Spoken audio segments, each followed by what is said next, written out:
Greetings. Welcome to Matters Sports Center. My name is Heesu Shin, your anchor of today. Today we have a special report about two outstanding children, Landon and James, whom took part in the CSUN Service Learning Motor Sensory Program. Landon and James were both 6-year-olds with completely different personalities. Landon was a very outgoing and energetic child who was always excited to come play with his instructors. He had a brother and a sister who was also in the program. He likes to play baseball and soccer, and his favorite team is Dodgers. James, on the other hand, was quite a bit of a shy child. He disliked school very much, but he also liked to come and play with his instructors. He has a twin sister who was also in the same program. Both children did not have any disabilities that hindered their development. Now we'll bring our on-site reporter Erik Garcia, who is at CSUN, to give us more in-depth information about the program and the two children. Hi, Erik. Hi, Heesu. Here we are at CSUN, where the Matadors learn and suffer. I'm here at the Matadome, here at Redwood Hall, where the Service Learning Motor Sensory Program takes place. The program, it's about 11 weeks, and that's where you and I were instructing our children, Landon and James, by applying the motor development and motor learning principles. We created 3 lesson plans with different activities that focuses on improving the locomotor skills and ball skills, according to the TGMD3 assessment. Sounds great. So Erik, can you tell our viewers the comparison between motor milestone chart and the TGMD3 assessment? Certainly, Heesu. The motor milestone chart helps us examine the children's developmental growth at their specific age groups. In Landon and James's age groups, they should be able to be skilled in things like skipping, handling small-sized balls, enjoy participating in team games, and gradually becoming aware of their own body movement. In the case of the TGMD3, we assess the locomotor skills such as running, skipping, hopping, horizontal jumping, and sliding. Ball skills such as 2-hand strike of a stationary ball, 1-hand forehand strike of self-bounce ball, 1-hand forehand strikes of the self-bounce ball, 1-hand stationary dribble, 2-hand catch, kicking a stationary ball, and an overhand, underhand throws. That's great. So more about the TGMD3 assessment thingy. What 3 motor skills, according to the assessment, did we try to improve the most? Yes, the 3 motor skills that we tried to improve on were the horizontal jumps, the kicking of a stationary ball, and the 2-hand catch. The reason that we chose these 3 skills in specific is because both children have problems jumping off and on with both feet at the same time. When it came to the kicking, they both had a problem kicking the ball with instep and / the inside of their foot. When it came to the catching, both children had trouble catching the objects with both hands. Okay. I get that you and I try to improve those 3 motor skills on Landon and James. But what 2 goals did we actually improve on those kids? What are some activities that we played to improve their skills? Great question, Heesu.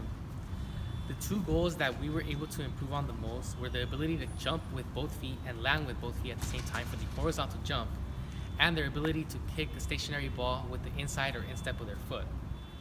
Initially, Landon and James' form of jumping was jumping with one foot or landing with one foot, vice versa.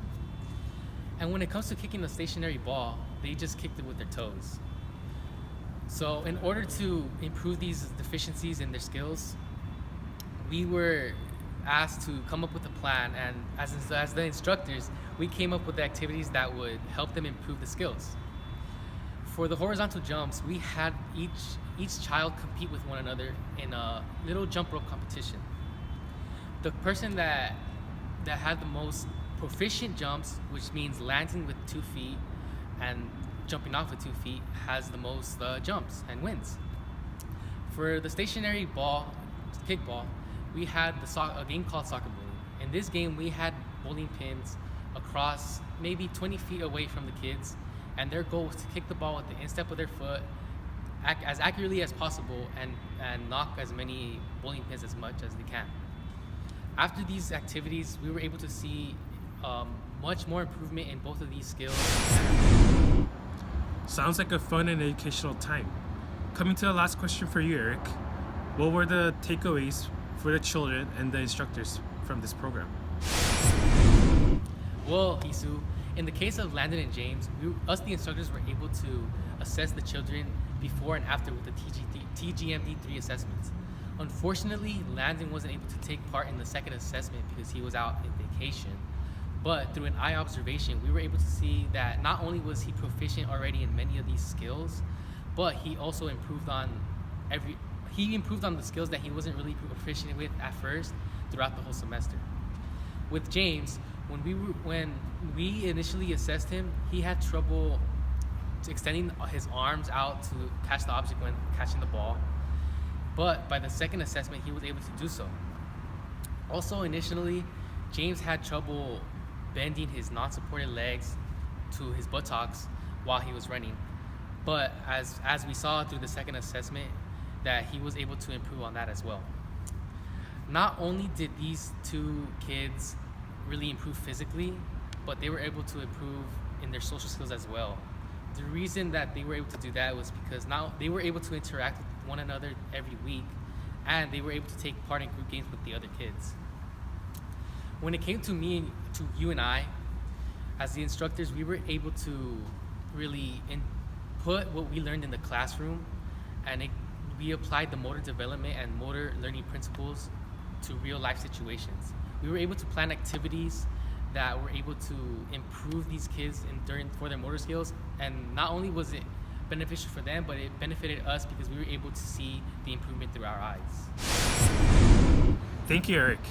That is all we have for you today. We have a couple pictures and clips of Landon and James doing the activities for your entertainment. This was your anchor, Heesu. We hope you enjoyed this special report, and maybe I'll see you again later.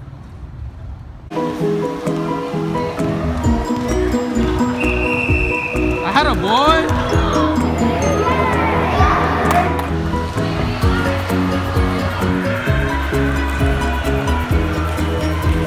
Had a boy. Oh! There